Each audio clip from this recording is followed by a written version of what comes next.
nakikita natin na siya parate, consistently, ang pinakamataas ang trust and approval ratings. Posibleng bumababa siya, pero never siya naging number 2. Kahit siya yung vice-presidente.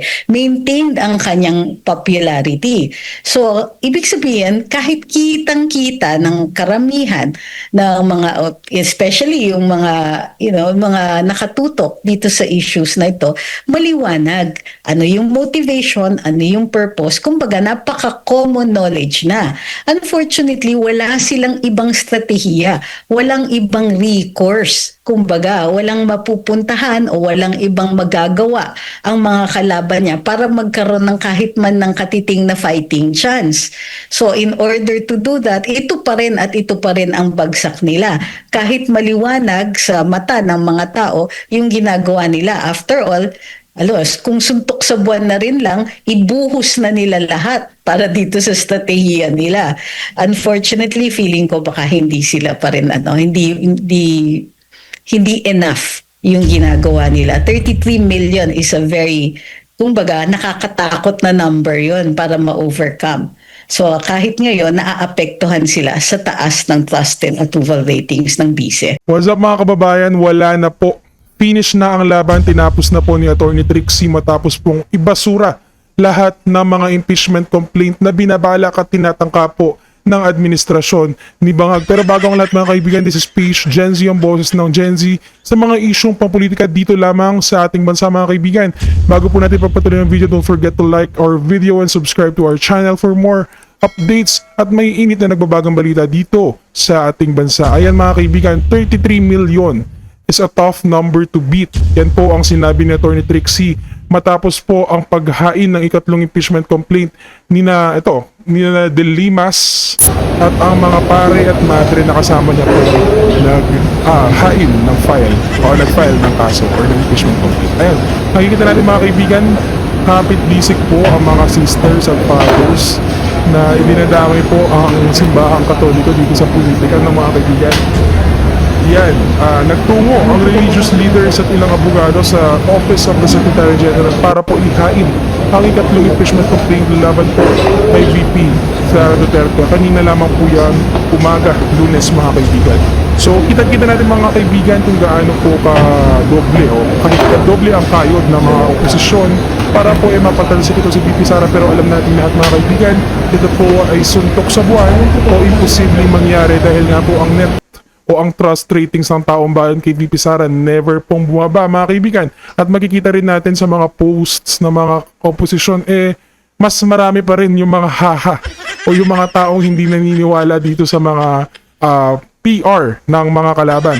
Ito nga mga kaibigan, ito po ang perspective ng dalawang humahabol na presidente sa 2028. Mahalin natin ang Pilipinas para sa Diyos, sa bayan, at sa bawat pamilyang Pilipino. Yan ang madalas nating naririnig mga kaibigan sa mga talumpati ni VP Sara. Pero ito ang sinabi, ang patutsada ni Hontivirus mga kaibigan.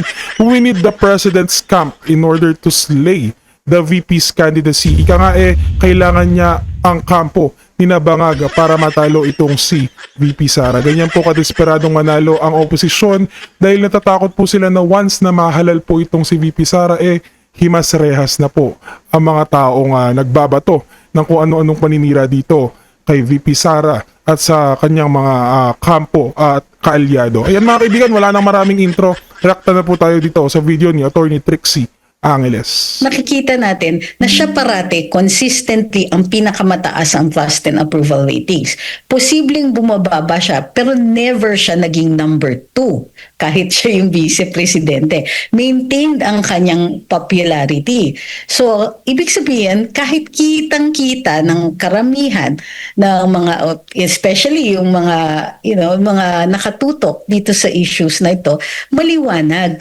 Ano yung motivation, ano yung purpose, kumbaga napaka-common knowledge na. Unfortunately, wala silang ibang strategiya, walang ibang recourse. Kumbaga, walang mapupuntahan o walang ibang magagawa ang mga kalaban niya para magkaroon ng kahit man ng katiting na fighting chance.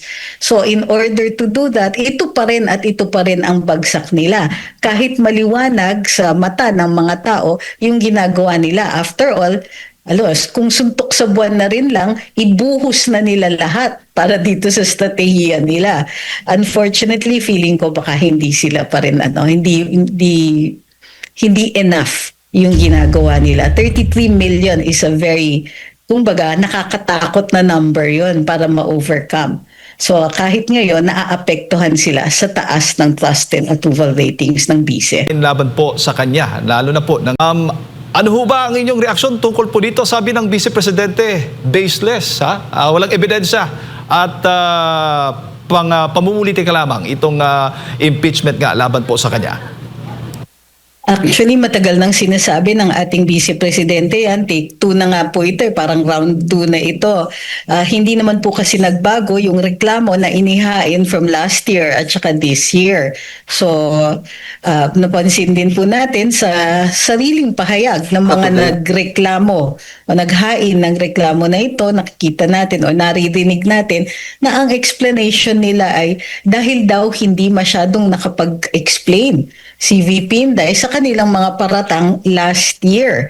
Kung matatandaan po natin, nakailang inquiries sa Kongreso o sa Kamara de Representantes ang mga representante natin at panay ang tanong nila kay VP Inday, minsan wala po sa lugar, katulad ng sa budget hearing, katulad ng sa ibang mga committee hearings. At ang akusasyon pa nila ay bakit daw hindi sumasagot ang ating Vice Presidente sa kanilang mga katanungan at minsan hindi pa daw nagpapakita. Hindi po ito umaabot sa punto na pwede ka mag-file ng isang reklamo for impeachment kung hindi ka lang masaya sa mga kasagutan ng ating Vice Presidente sa budget hearing halimbawa.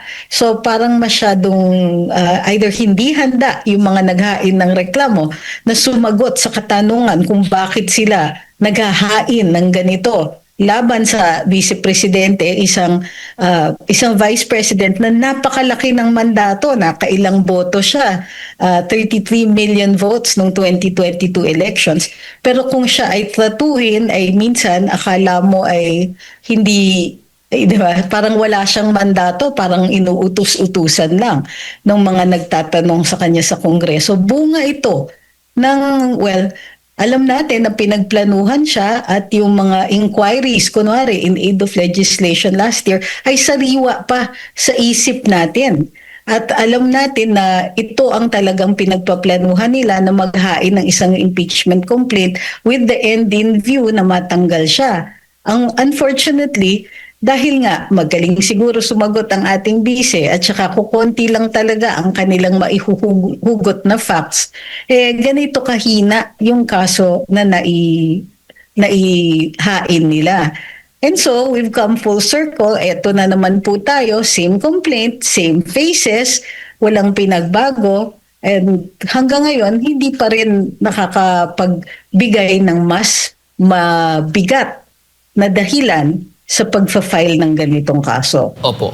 Attorney, ano sa tingin po ninyo yung, sabi mo nga, take 2 na ito at lagi na itong sinasabi ng Vice Presidente. Anong sa tingin mo ang nag-trigger sa Vice President na magsalita? Lumabas na dahil nakikita natin usually yung tagapagsalita niya, ang legal counsel niya sa impeachment na si Attorney Michael Poa yung nagsasalita, sumasagot po doon sa mga reklamo o yung mga akusasyon laban po sa Vice Presidente. Ang ginagawa ng ating vice ay fini-frame niya yung konteksto at saka itong reklamo sa impeachment. Nilalagay niya sa tamang konteksto para makikita natin. Ito'y aksaya ng oras, aksaya ng resources at maliwanag na hindi public interest ang pinupuntirya. So para lang hindi malingat sa isipan at sa paniningin ng mga tao ang tunay na dahilan kung bakit inihain ito. Alam niyo naman, matatamis rin minsan ang salita ng mga taong naghahain, parang pinalalabas na ito para sa katarungan, for accountability, for transparency. Very transparent naman kung ano talaga ang tunay nilang pakay. Opo. Attorney, sa tingin po ninyo, may legal na batayan ba itong paratang sa impeachment complaint, lalo na po doon sa issue kay itong Mary Grace Piatos? Uulitin natin, medyo nakakabahala na ang mga makakaliwang grupo ang naghain ng isang reklamo na nagde-demand na mag-release ng impormasyon na normally talagang itinatago for national security. Uulitin ko, ang sa saligang batas, ang binabasa natin diyan ay talagang required ang transparency for accountability ng mga public officials. Ngunit may mga exceptions ito at ang isang exception diyan ay national security concerns. Hindi mawawala sa isip ng ordinaryong mamamayan ang relasyon ng mga naghain dito sa mga grupo na designated terrorist groups. At nakakabahala na sila yung nagde-demand ng pagre-reveal o paglalabas ng mga confidential matters na maaaring makapagpeligro sa buhay ng mga confidential agents or informants or makakapeligro sa mga operasyon na intended na protektahan ang seguridad ng bayan. So, kumbaga, may transparency at work dito, pero ang transparency na nakikita natin ay dun sa intensyon ng mga nag-file ng reklamo. Opo. Kaugnay pa rin po dyan sa impeachment complaint nga na tinutukoy ng Vice Presidente. Papaano po nyo ikokomento naman itong sinasabi nga ng Vice Presidente na ang investigation in aid of legislation noong 19th Congress ay isang fishing expedition? Totoo. At in fact, parang fishing expedition pa rin itong impeachment proceedings. Kasi nga ang sinasabi nila, lalong-lalo na, i-quote natin si dating Congresswoman Franz Castro at saka former Congresswoman Lisa Masa, sa kanilang isang forum ay sinasabi nila talaga dahil hindi daw satisfactory ang mga kasagutan ni VP Inday sa kanilang mga inquiries in aid of legislation, ma-file na ng impeachment ng magkaalaman na daw talaga. So, excuse me, may ibang paraan para malaman ang impormasyon na yan. Hindi po kailangan ng impeachment or impeachment proceedings para para makuha nila yung impormasyon na yan. They could have filed under FOI. Pero alam natin at alam din nila na mababa ang likelihood na makukuha nila yung impormasyon na yon. Pero hindi lang po yun ang hinahabol nila. Alam natin na hindi pa rin nila binabago yung ibang posibleng hindi nila binabago yung ibang mga paratang, including but not limited to yung mga akusasyon sa kanya nung hindi pa siya vice-presidente with the intention of opening up or kukuha sila ng isang order para mabuksan ang mga bank accounts. Very transparent din ang intention na ganito dahil parang last year pa yan at ang driving force niyan ay walang iba kundi si dating Senador Antonio Trillanes. So, yan, nakikita natin na it's not just the information tungkol dun sa mga operasyon, ngunit impormasyon din laban kay VP Inday para magsuko siya ng impormasyon so that they can file other cases. Opo. Kaugnay naman po doon sa pampulitikang motibo, ayon kay VP, ang akbayan ay may malinaw na pampulitikang motibo, kabilang yung plano nilang tumakbo sa pagka-pangulo. Sa tingin po ninyo sa legal na aspeto nito, attorney, gaano ito makakaapekto naman sa kredibilidad ng impeachment complaint? Well, last year pa rin naman yan at alam natin na kaya yan ini-endorso ng marami sa mga opisyales ng administrasyon na ito ay nababahala sila sa lakas ng popularidad ni VP Inday na actually since 2022 pa. In fact, kaya siya binoto ng mga tao with the end in view na siya ang susunod na Pangulo. Whether it is inadvertent dahil may posibleng mangyari or dahil sa 2028 siya naman po, it is her turn. So, kumbaga, mababa na ang kredibilidad since last year. Ang tawag dyan in English, naked ambition.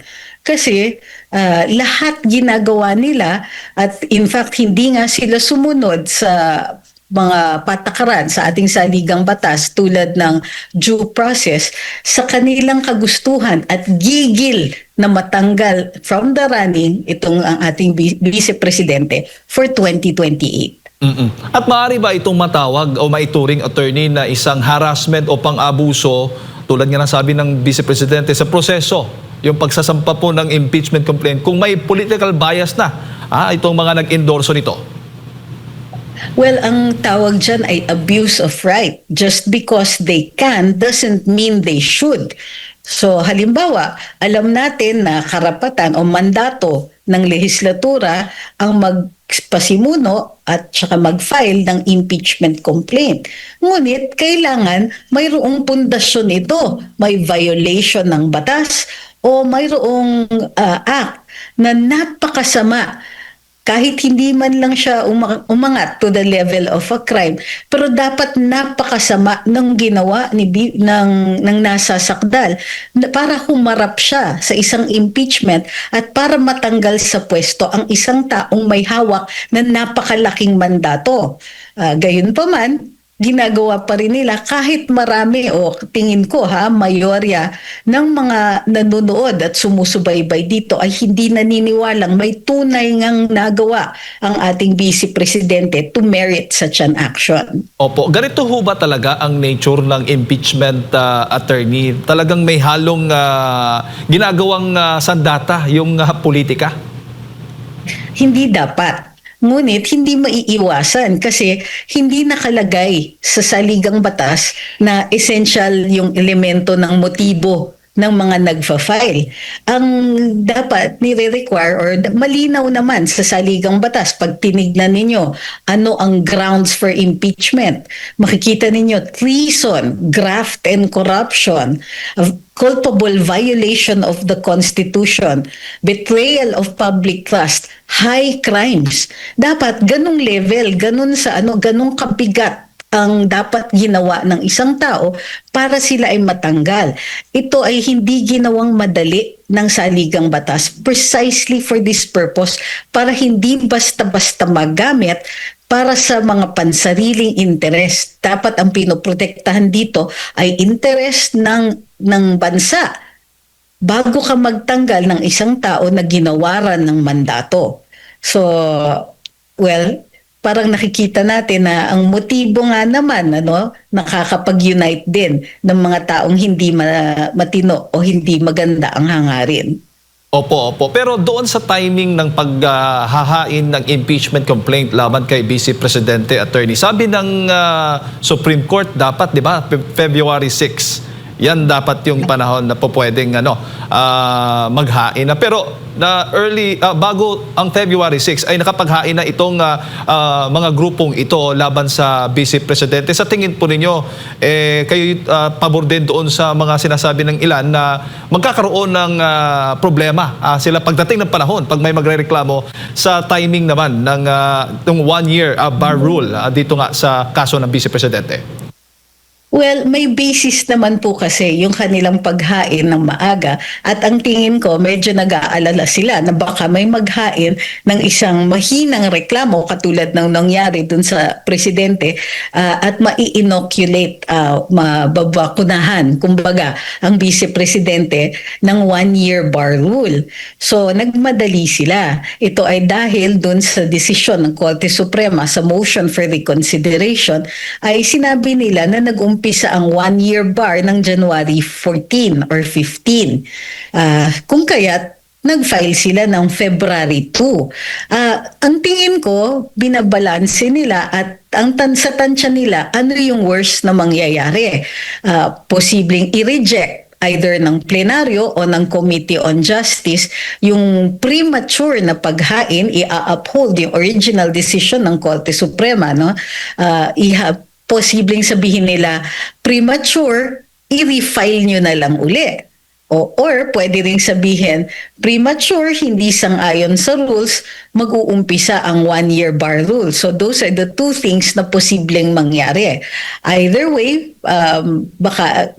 kung sa worst case scenario, baka umakyat sila sa Korte Suprema para i-clarify kung ano talaga ang nararapat na date.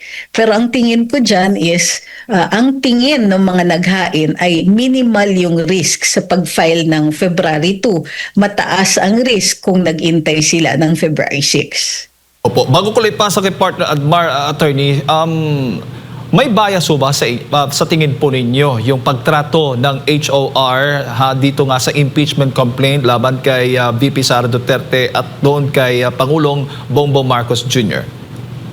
Well, ang tingin ko dyan, it is a difference of motivations. Kasi doon sa reklamo na inihain kay Pangulong Marcos, ang motivation ng ilang mga kongresista or yung mga, lalong-lalo na yung mga nakaupo sa Committee on Justice ay protektahan ang Pangulo. Samantalang wala tayo pang nakikita o nadidinig sa mga pahayag ng ilang mga representante na ganito din yung intention nila sa ating Vice Presidente. Bukod pa dyan, yung kanilang reaksyon sa desisyon ng Korte Suprema ay nahahalata yung tila may konti bang pikon na natalo sila doon sa reklamo o doon sa inihain sa petition for certiorari and prohibition doon na inihain sa Korte Suprema. Yung fact na kinailangan ni pang i-refile yung reklamo ni VP Inday ay nakita natin hindi maganda ang pagtanggap ng ilang mga representante at tila may maktol doon sa desisyon, lalong-lalo na may ilang nagsasabi sa kanila. So, masyado daw nag-i-interfere sa kanilang powers. Kung sang-ayon kasi sila, hindi natin makikita yung mga ganitong reklamo. So, alam natin that iba po ang pagtanggap talaga.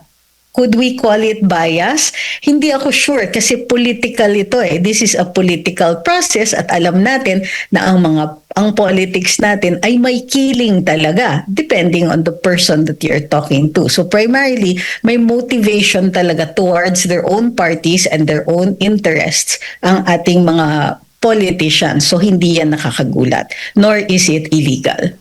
Prof, magandang umaga. Si Admar po ito. No? Napag-uusapan yung si Mary Grace Piatos. Nakikita niyo po ba na obligado yung ibang ahensya ng gobyerno, lalo na yung may mga confidential fund din, na magdepensa? Kasi mauungkat yung sistema ng paggamit ng confidential fund.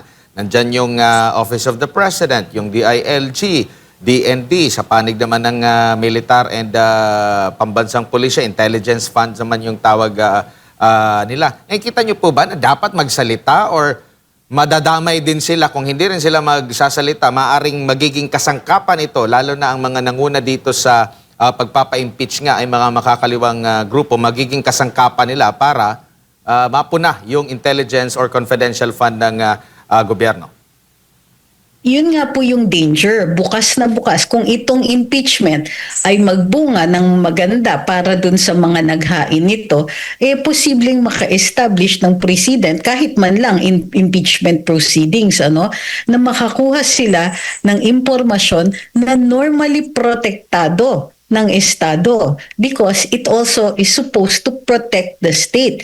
Yung mga intel funds na yan at saka confidential funds, they are secret for a reason, to protect people. Sinabi nga dun sa isang forum ni dating Congressman Mike Defensor na mayroong instance pa nga in one case nung speaker daw si Jose de Venecia na mayroong pagkakataon na mayroong pinilit na impormasyon na ganon at hindi po maganda yung naging resulta na ilagay sa panganib yung mga taong involved sa operasyon na yon. So, there is a reason for this. Unfortunately, kapag pumasok na ang partisan politics, lalong-lalo na against a person na talagang maglalagay sa peligro ng mga ambisyon ng ilang mga leaders natin, then reason goes out the window. Unfortunately, ang peligro nito is more widespread and far-reaching than they're allowing us to see. Opo, kasi katakataka, medyo tahimik din, lalo na yung Office of the President. Bakit hindi sila nagdedepensa kahit generic na lang na kasi hindi lang naman yung OVP yung mayroong ganyan. Paano siya ginamit? Considering during that time, co-chairman ata si Vice President Sara Duterte sa NTF LCAC at ang matatamaan nito yung CPP, NPA, NDF na sinasabi nga may kumikiling dito, yung mga makakaliwang grupo. So kumbaga nakikita nyo rin po ba na dapat maglabas din sila ng statement patungkol lang sa confidential fund or alam mo na talagang dahil pabor din sa kanila kaya hinahayaan na lang nila ang OVP? Actually, ang nakikita natin dito ay walang lumalabas na policy statement. Kumbaga, dahil ito ay impeachment at posibleng hindi magdulot ng precedent para sa kanila kasi hindi siya judicial, Hindi ito, kumbaga mababa yung possibility na aakyat sa Korte Suprema on the merits ito. Ang nakikita ko ay matindi ang kakulangan. Kumbaga tumataginting ang katahimikan dito na wala silang policy statement pagdating dito sa paglilinaw ng confidential funds. Kung talagang may issue sa paggamit ng confidential funds, baka dapat sinasharpen nila o ginagawa nilang mas madaling intindihin at mas madaling sundin at protektahan ang dapat protektahan sa pagbabago ng polisiya dito. Ayusin halimbawa nila yung Joint Memorandum Circular na naglalahad ng mga rules sa pag-liquidate ng confidential funds. Wala tayong nakikitang ganyan. In other words, maliwanag na it's only the Vice President and yung paggamit lang niya ng confidential funds ang willing nilang ipaungkat.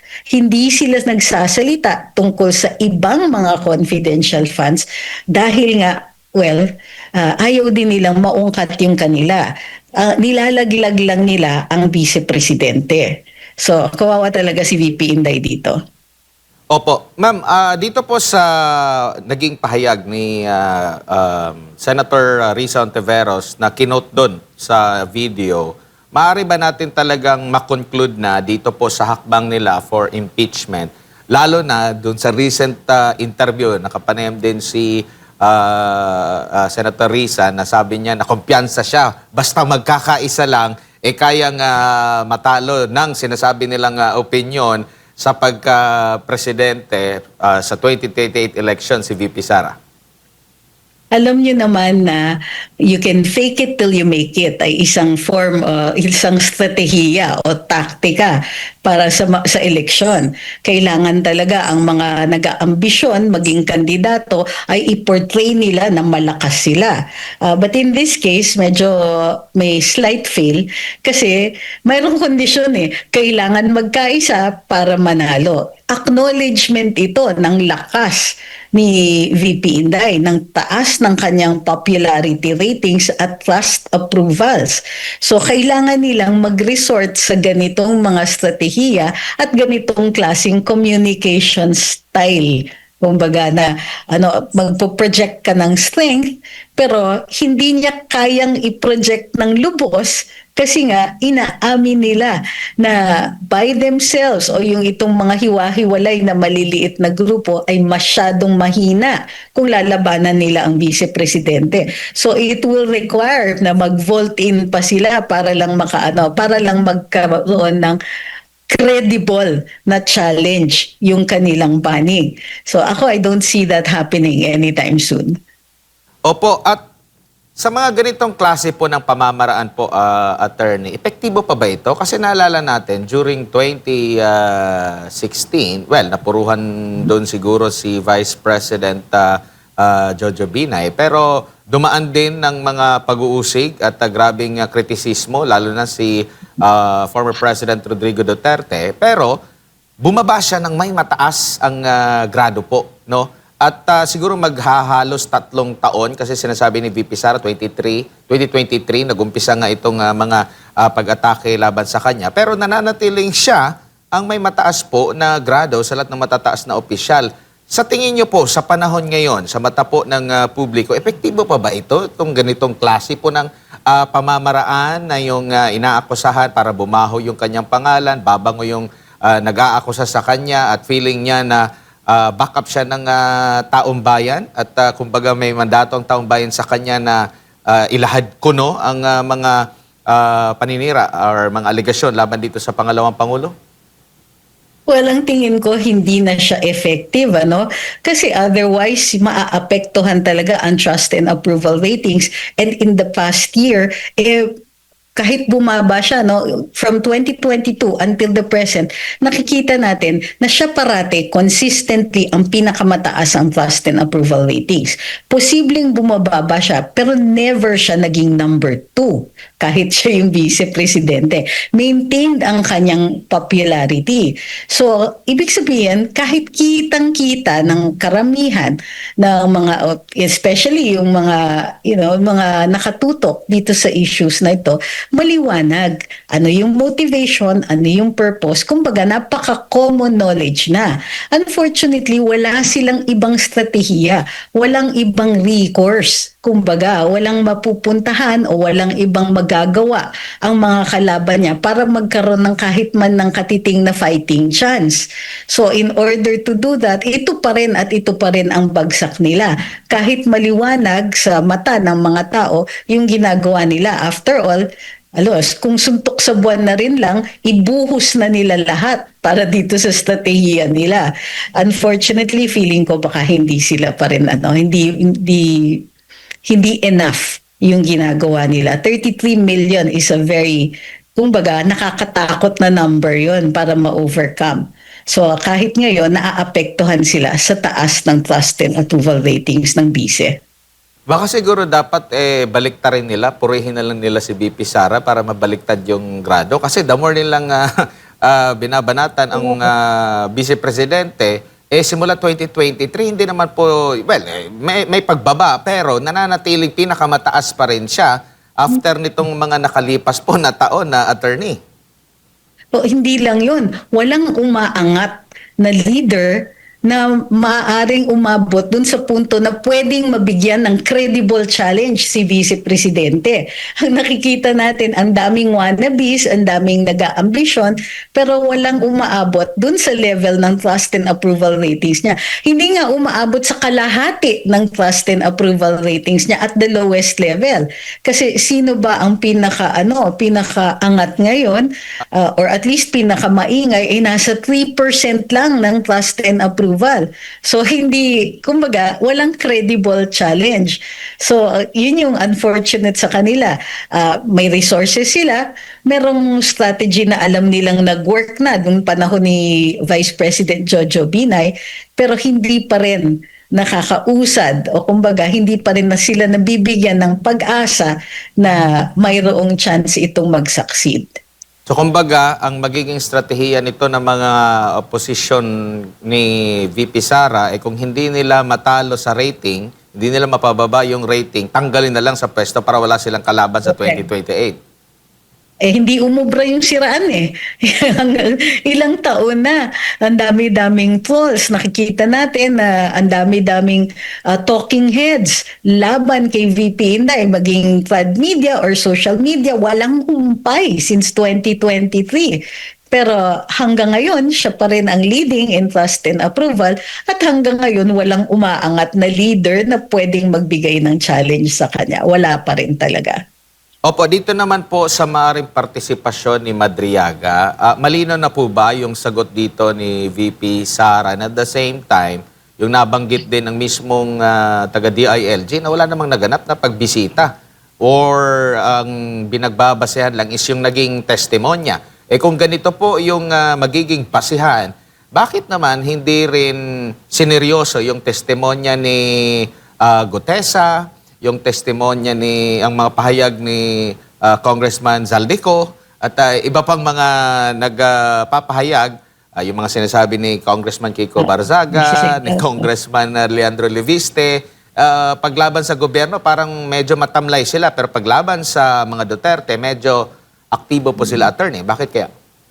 Totoo yan at makikita natin lalong-lalo na pag siniyasat na ng Committee on Justice ang sufficiency in form and substance ng mga reklamo laban kay VP Inday.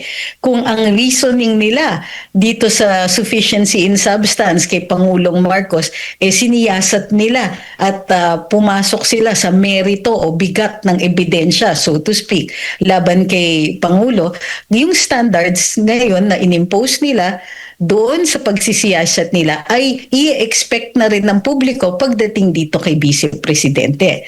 Pero more than that, hindi rin kailangan i-compare. Kasi on its own, masyadong mahina yung mga alegasyon ni Madriaga. Hindi natin nakikita na may sustansya ito o suportado ito ng ibang ebidensya since wala namang naipapakita na ebidensya na nagkaharap yung dalawang yon, kahit man lang ba yung enough for probable cause, di ba? On its own, napakahina ng alegasyon. Ganito yun the more extravagant the accusation, mas mabigat dapat ang kaakibat na ebidensya na i-demand sa'yo.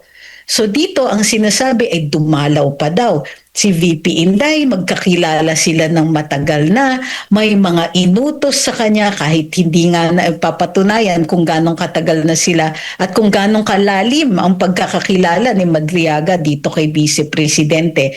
So wala tayong nakikita na inilalabas nila na sufficient evidence para man lang makaabot sa punto na may probable cause.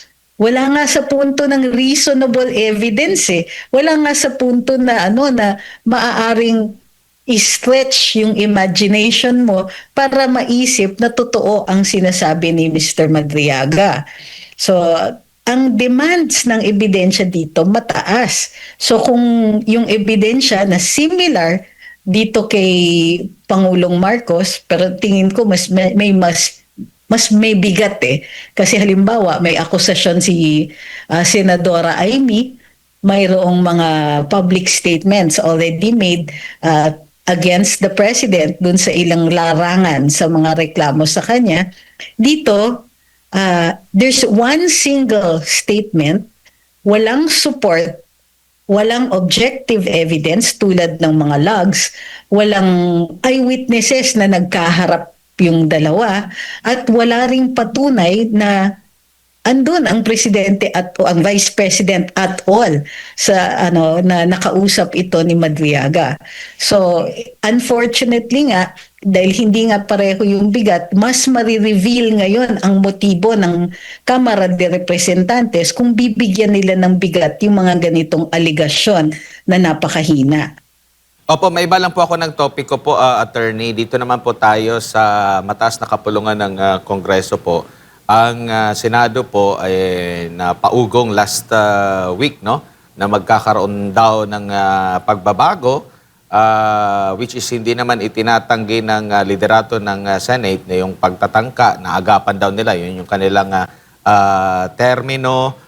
At iba-iba yung minsan yung mga pahayag nila minsan conflicting, no? May pahayag din itong si Senador Loren Legardo, wala namang gano'n na pag-uusapan. Yung isa sabi power sharing, term sharing. Yung isa naman sabi naman na walang gano'n, parang gusto lang nila na sa 20th Congress mayroong at least siguro mga ilang buwan na mauupo. Pero yun nga ay tinatanggi. Ano po ang masasabi niyo po ukol dito sa mga ganito po? Na sa rami-rami ng ating mga problema po ngayon sa ating bansa, merong ganito. Tapos, in relation din siguro doon sa naging draft report, no, na maraming matatamaan na mga incumbent na mga senador, pero may pahayag recently din bago si Senador Ping Lacson na medyo absuelto dito ang Pangulo. Well, it is unfortunate nga na nagkakaroon ng ganitong kumbaga exercise ang mga opisyales natin o yung mga senador natin na ang daming kailangan talakayin doon sa Senado ang daming hinaharap na problema tulad ng mga basic needs ng mga tao, pagkain, tubig, kuryente, nahihirapan ang ordinaryong mamamayan to cope with daily expenses. Pero ito talaga at kitang-kita. So, tapos, hindi pa transparent, no? Ang daming ugong tungkol dun sa mga nangyari. Yung iba ayaw umamin na may ganon, pero yung iba umaamin pero with qualifications. So, ang maliwanag dito naiintindihan natin kung bakit sinasabi na hindi talaga mapagkakatiwalaan ang ilang mga opisyales natin, lalong-lalo na after this Senate exercise in futility, kumbaga. So, kumbaga, papailing ka na lang talaga, ito yung pinapakita ninyo sa atin at a time like this. Pero even worse, the reason na ginagawa yan ay nakakita sila ng pagkakataon. Kumbaga, ginagamit nila yung current na impeachment proceedings para isulong yung mga pansariling interes. Of course, from the start, yung administrasyon, nakikita natin na maliwanag yung paggamit ng, suddenly may mga nabubuhay na kaso, suddenly may kasong nabubuksan, suddenly may mga kasong biglang sumusulong, at ginagamit ito blatantly harap-harapan sa atin ng mga opisyales both in the executive and in the Senate.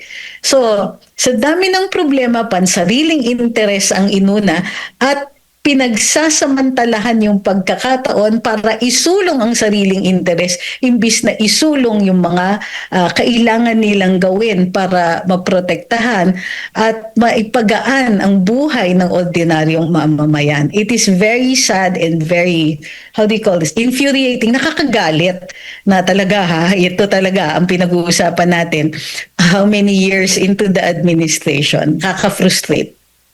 Opo. Attorney, nakikita na natin yung para po sa inyo game plan.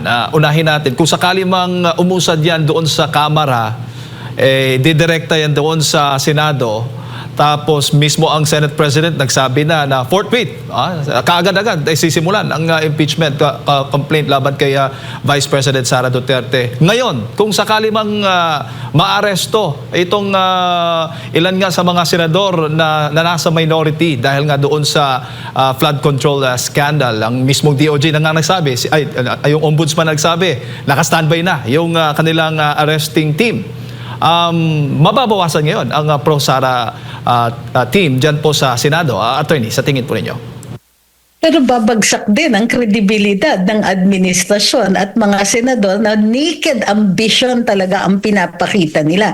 Ganito yun Hindi tayo tututol kung nakikita natin na fair ang proceedings. Hindi tayo makakaimik o makakapagprotesta kung nakikita natin na hindi naman nila ginagawa ang lahat para lang maisulong itong reklamo for impeachment.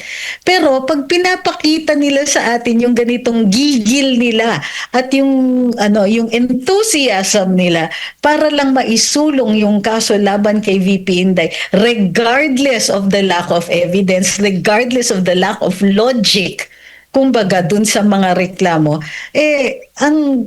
kumbaga hindi sila, ang wino-worry ko is why are they not even worried about the public mistrust doon sa kanilang ipinapakita. Alam natin na all of this is just a cover. Gumagalaw lang ang lahat ng ito dahil mayroon silang makukuha dito. Mayroon silang naisusulong sa kanilang mga interest. Hindi ito tungkol sa transparency, hindi ito tungkol sa accountability, kasi kung transparency at accountability lang, doon pa lang sa inquiry sa House of Representatives ay mas makakakuha sila ng maayos na impormasyon. Kung hindi lang nila kumbaga halos openly ina-attack ang Vice Presidente. But since nag-umpisa sa ganyan, sa haba-haba ng prosesong nangyayari, pabagsak lang ng pabagsak ang trust and approval ng mga taong gumagalaw dito. Kumbaga, this is supposed to be democracy in action, di ba? Kung ayaw ng mga tao yung ginagawa ng kanilang mga elected officials, konsiderasyon yan na sa susunod na eleksyon hindi na kayo makakaulit. Pero tila walang takot sa ganitong klaseng reprisal ang mga senador at ilang mga opisyales natin. So yes, posibleng makuha nila yung gusto nila, but hindi nila magagawa ito with any measure of credibility.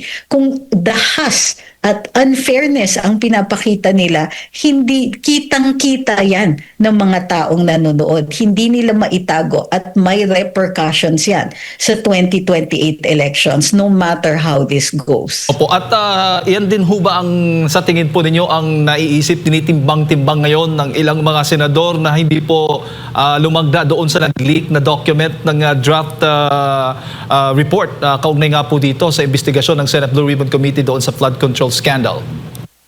Opo, dun sa BRC report nakita na merong iba nga na nag-withdraw pa ng kanilang signature. Alam nyo, historical document kasi yan eh. At the end of the day, future generations ay makakabasa nito at makikita ang konteksto ng mga ng Blue Ribbon Committee hearing na yan.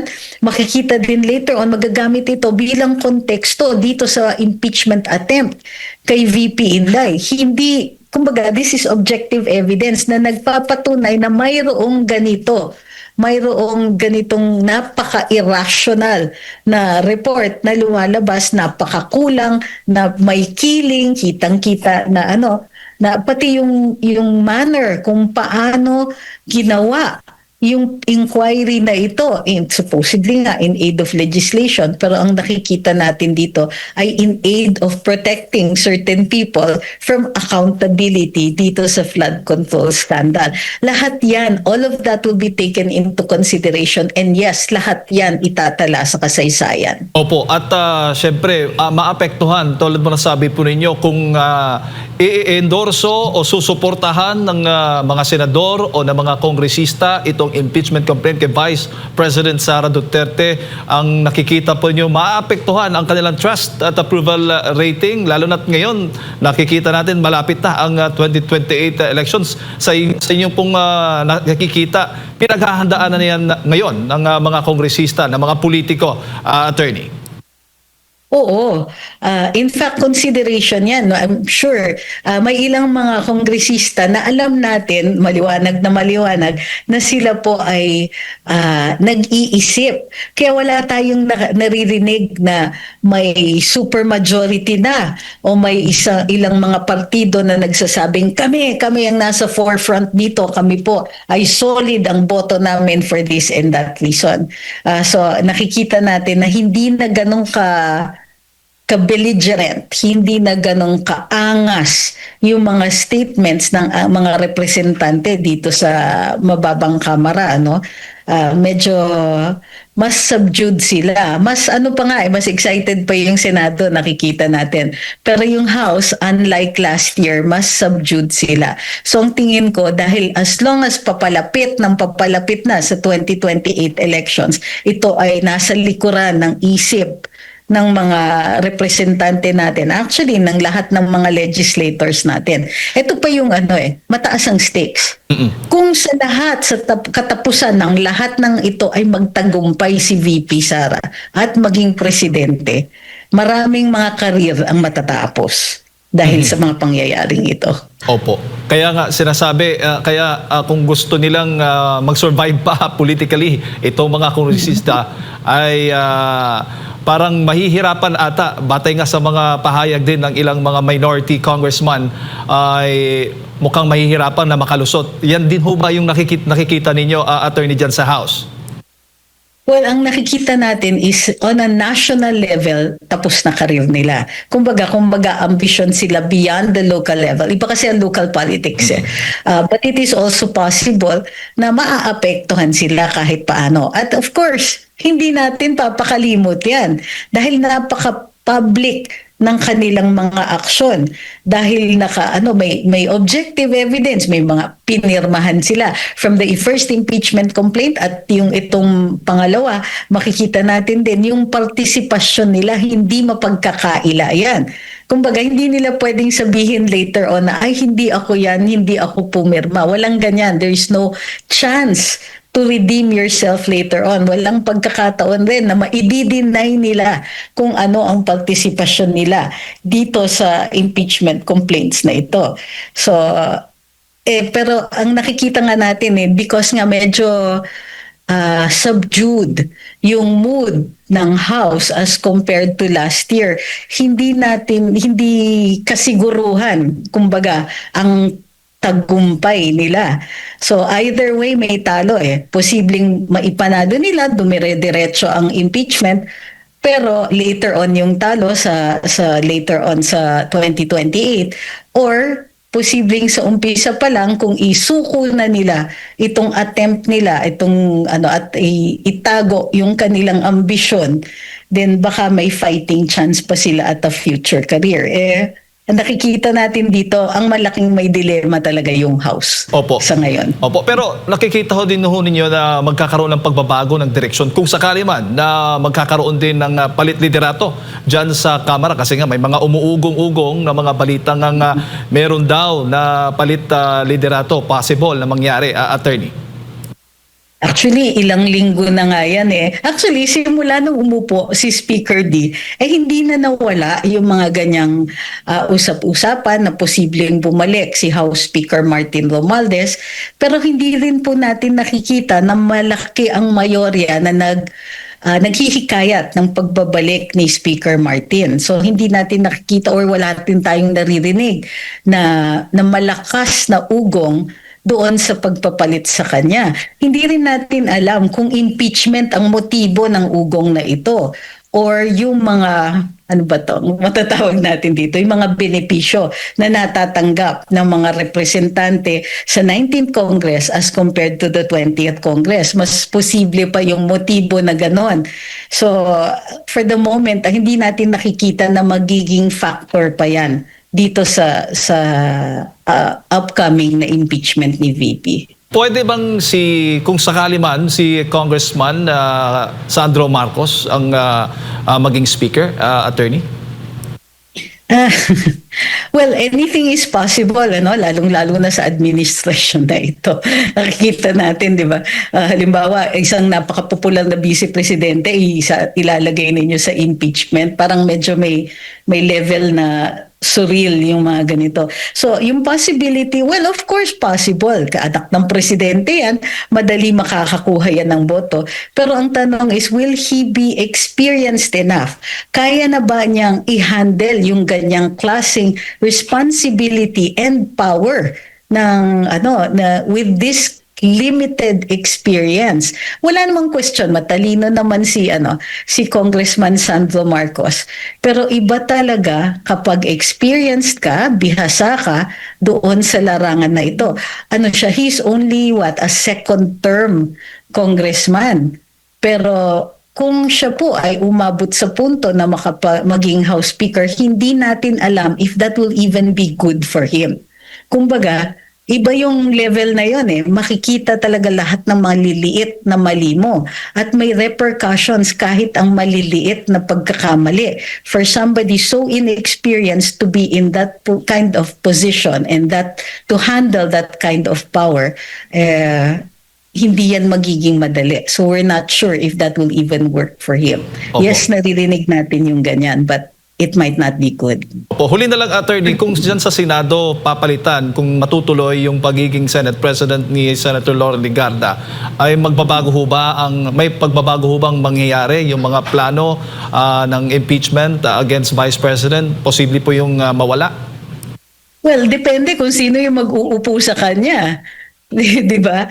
Kung ang mag-uupo sa kanya ay yung pro-Duterte faction at lalaki and they will have significant votes, then makikita natin magbabago. Pero kung ang mag-uupo sa kanya ay yung dati ng mayorya with the endorsement of the president, ibang usapan yan. So, depende yan talaga kung sino ang mag-uupo sa kanya, kung anong interes ang mananaig.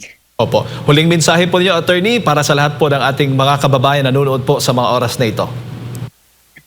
Ang tingin ko dito is that itong pagsusulong ng impeachment ay parang napaka-tone deaf ng mga nagmamanipula nito. So, imbis na pakinggan ang daing ng mga tao para sa transparency, imbis na makinig na ang daming kailangan asikasuhin na problema from simple traffic to yung bigat at complexity ng healthcare system natin at saka yung pagkain na napakamahal. From simple matters of survival, simple but very devastating matters of survival, impeachment talaga ang inaatupag. So mahaba na ang memories ng mga tao, salamat sa social media, ito po ay magkakaroon ng repercussions sa 2028 elections. Kumbaga, baka sa kanaisan ng ilang mga opisyal natin na mai-prevent ang isang vice president na maging presidente, si VP Inday na maging presidente, sa gigil nila na ma-avoid yung ganun na outcome, baka sa kakagawa nila ng ganito ay mas secure pa nila, maging sigurado ang liderato ng isang Sara Duterte sa 2028. So dapat maingat sa kanilang actions at dun sa kanilang projections ang mga nagmamanipula o ang mga forces sa likuran ng mga ng impeachment complaints na ito.